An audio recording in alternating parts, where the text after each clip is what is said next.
Alabama Athletics Director Greg Byrne with us now on the JohnstonRVCenter.com hotline. Hello, Greg. How have you been? North Dakota. Oh, there you go. Sorry, Greg. We didn't have you up. How you been?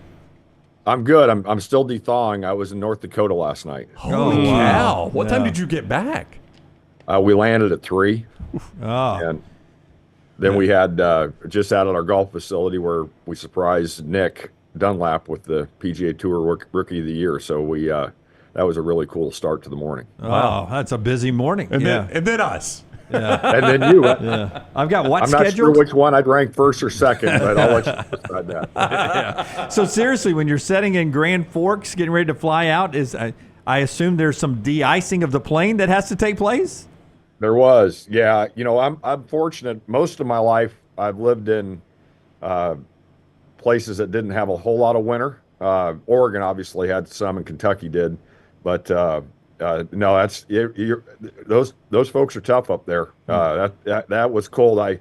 I'm bound and determined to get my 10,000 steps in a day, whether that's helpful or not. But I did it outside yesterday, and the high was 6. Oh, wow. Woo. Wow. Hey, can I ask you, feel free to say no comment, but is there a chance that Eagle staff was part of the carry-on luggage? That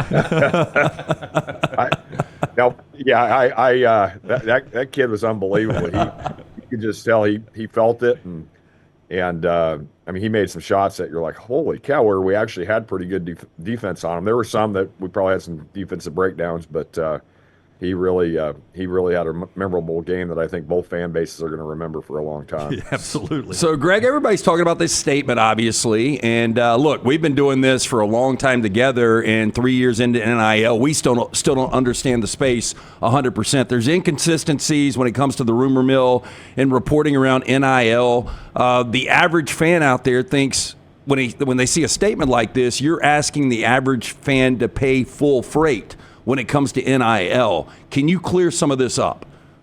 I'm not sure what full freight is necessarily. We are encouraging people to be involved at whatever level they can. And obviously some folks can't. We understand that.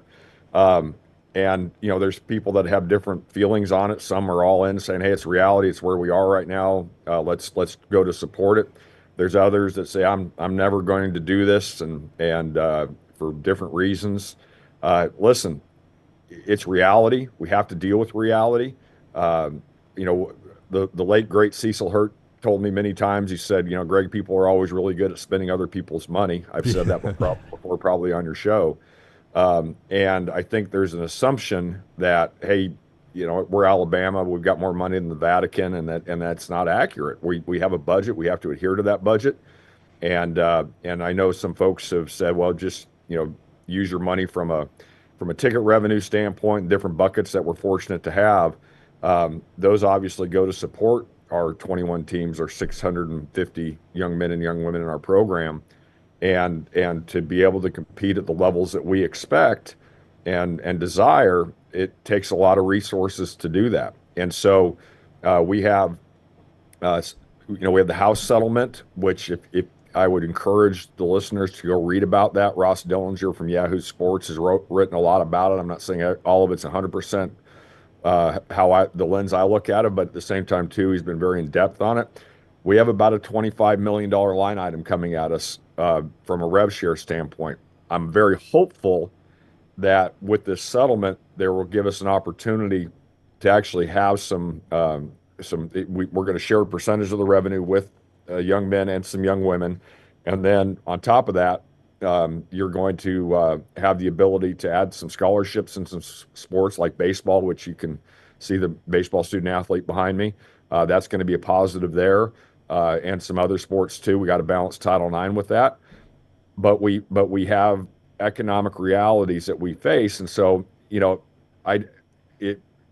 have to ask, you have to be direct. And we tried to send it as a very strong message purposely, not kind of beat around the bush, but just be direct about what we're facing. And so I haven't gotten any of the numbers since yesterday, but I think it'll make an impact on people being involved. And it starts it's $18 a month, which, we'll sign all three of you up so you can support Yay Alabama. We'll be happy to do that.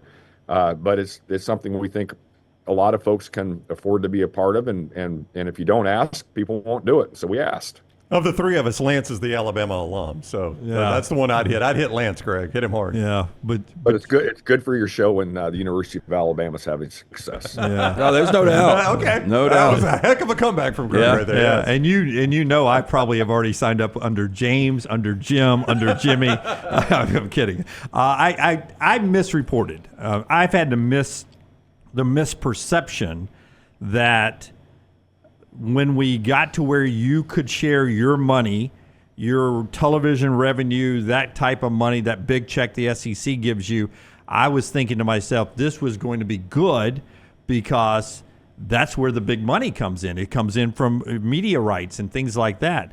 And then someone who's very smart educated me on the fact that, Jim, what do you think all that money is doing right now? That money is getting spent already. So this is extra money that's got to come out. Am I right about that? This isn't all of a sudden, okay, we can finally legally tap into the TV money and all is good. Really, that money is being spent already.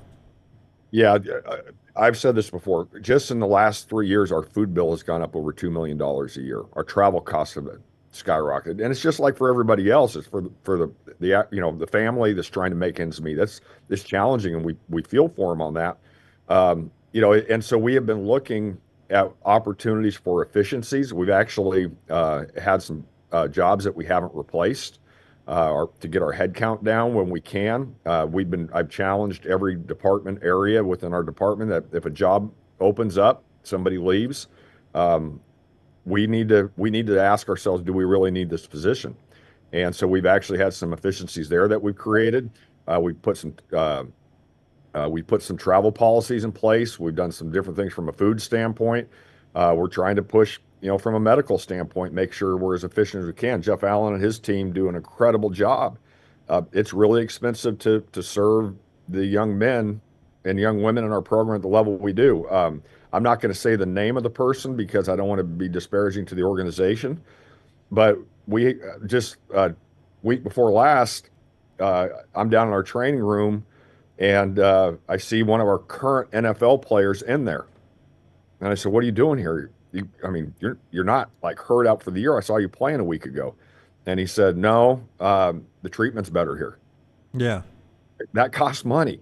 And so things are shifting in how we from a recruiting standpoint. Obviously NIL has changed some of what the priorities are.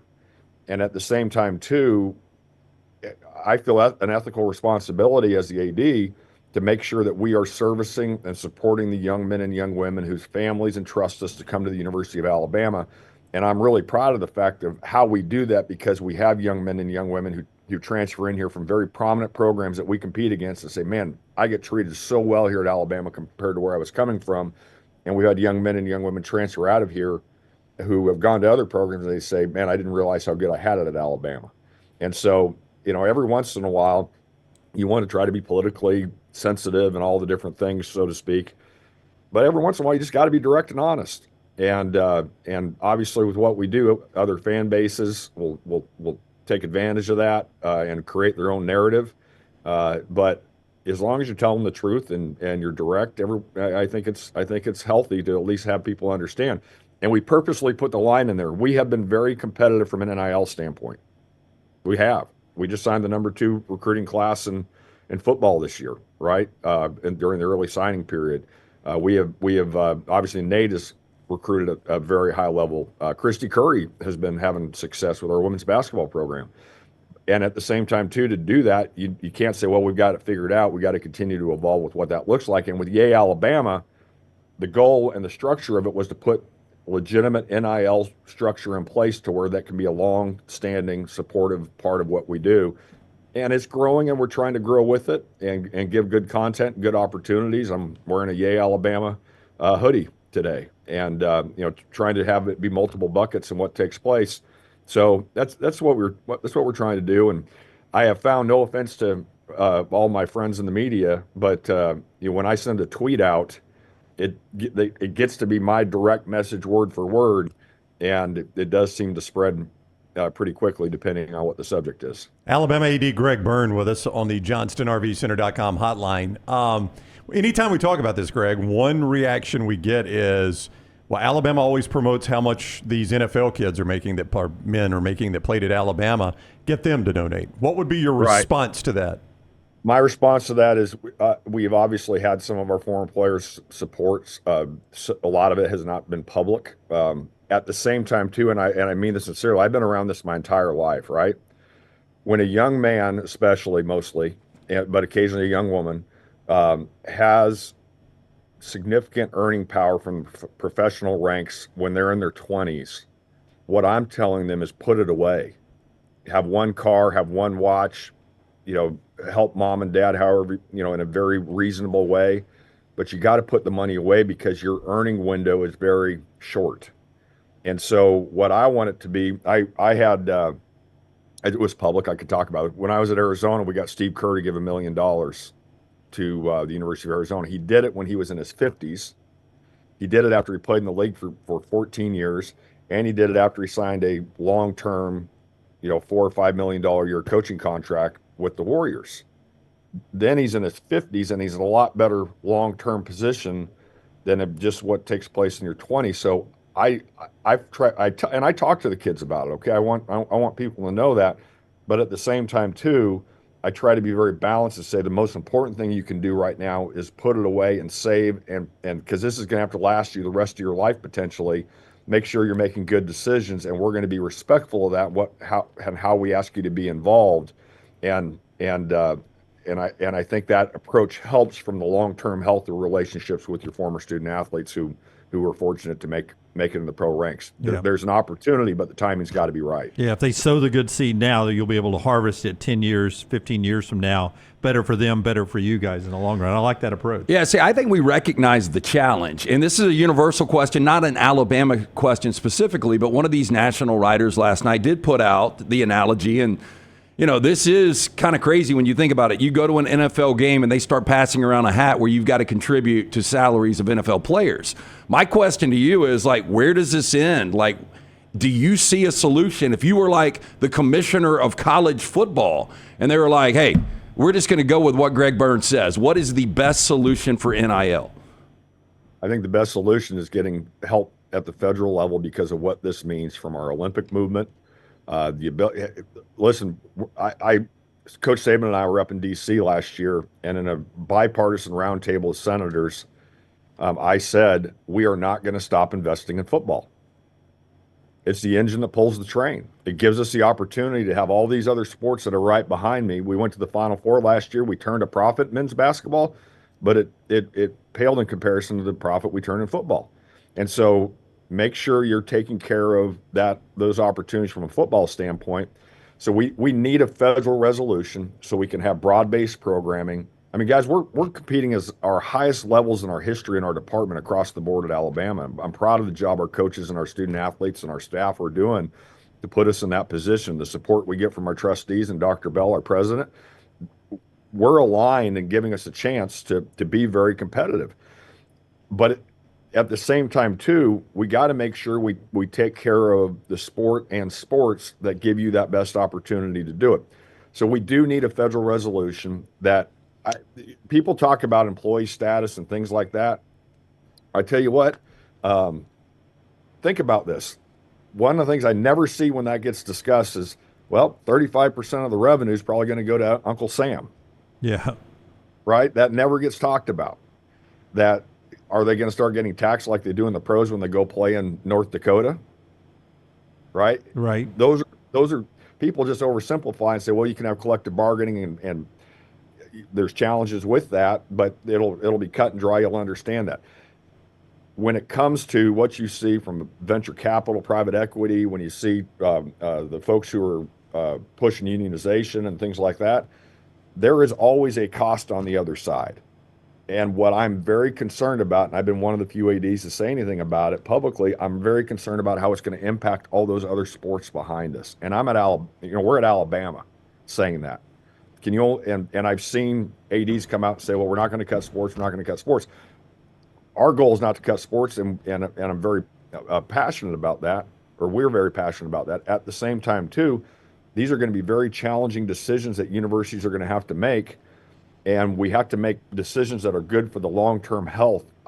When I'm using the word "I" too many times, but when I retire, I want to make sure Alabama's in a spot that the next AD is not sitting here going, "My gosh, look at these dumb decisions that Greg and company made."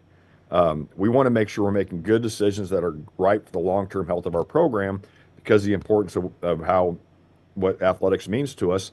And so right now, for the short term, we got to have NIL as part of it. And we'll see where we are after the settlement. We'll see where we are if we were fortunate enough to have some help at the federal level.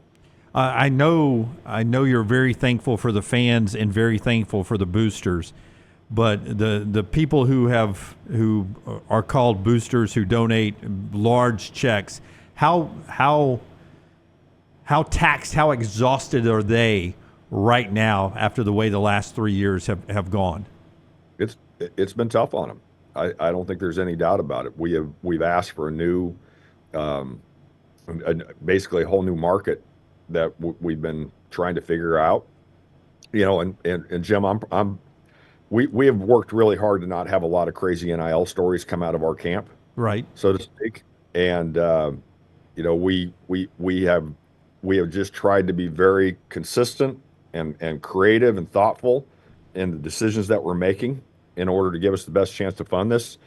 And we've been limited on how you can and where you can fund this, right? It's not like we could just say, here's all the ticket revenue, and we're able to start using that for NIL payments. That is not allowed right now.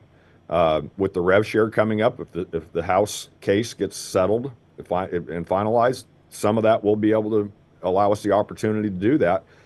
But that will have to come in place of other resources that we're spending to support our 21 teams. And you don't, Greg, have to read too deep into your tweet to see this, and we know it's the case, but you also run into other teams. You mentioned the $1 million promises that are probably only doing that to drive up your cost of doing business on the NIL side. And I mean, that's just, I guess it's the new world of recruiting we live in, that they may not know, they may know they can't get a player, but if they can make you pay more for that player, it may pay off down the road. Yeah, no, that's fair. And one of the things I've talked to our coaches a lot about is one of the toughest things in the waters we've been in the last few years from an NIL standpoint is separating fact and fiction. People, no offense to the media, you all have an important job, okay? But I have seen plenty of cases where numbers that are just not accurate are being run with like it's the gospel. And that puts everybody in a really tough position on what you believe and what you don't believe. And so there's when my dad was AD at Oregon in the 80s, we had a little picture in our house that said, "Always behave like a duck, stay calm, cool, and collected on top, and paddle like hell underneath." and I've thought about that many times as we have navigated these waters. It's important that we stay calm, not overreact, and at the same time too, make sure we are competitive in the world that we're in and do our very best to find what that truth is. But yeah, has that happened? Yes. Are agents trying to do that? Yes, they are. And sometimes there's a game of who's going to blink first through these things.